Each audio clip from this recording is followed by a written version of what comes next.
पतों के नवाही इलाका हबीब आबाद में शाहीन फुटबॉल क्लब ने मुनफरिद टूर्नामेंट मुतारिफ करवाया। एक रोज़ा पेनल्टी शॉट मेला सजाया गया जिसमें 16 टीमों ने हिस्सा लिया। इत्तेहाद फुटबॉल क्लब रेनाला खुर्द और शाहीन फुटबॉल क्लब हबीब आबाद में कांटेदार मुकाबला हुआ। पतों के से अवैस अरशद की रिपोर्ट।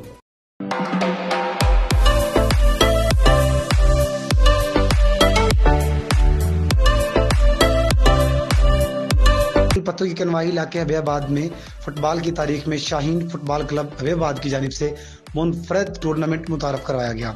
एक रोज़ा पेनल्टी शूट मेला सजाया गया जिसमें 16 टीमों ने हिस्सा लिया, जबकि इत्तेहाद फुटबॉल क्लब रेनाला खुर्द और Shaheen football club Habibabad final में पहुंची और दोनों मायनाज टीमों के दरमियान कांटेदार मुकाबला हुआ।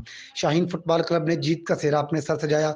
Man of the match Rao Sanaullah ठहरे, जबकि शाहीन एफसी अब तक इलाके में सबसे ज्यादा फाइनल जीतने वाली फुटबॉल की टीम बन चुकी है।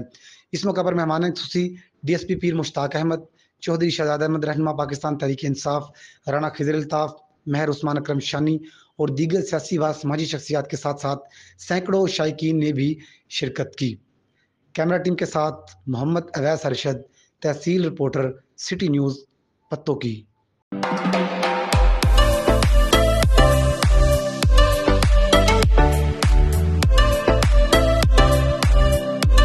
साहिवाल में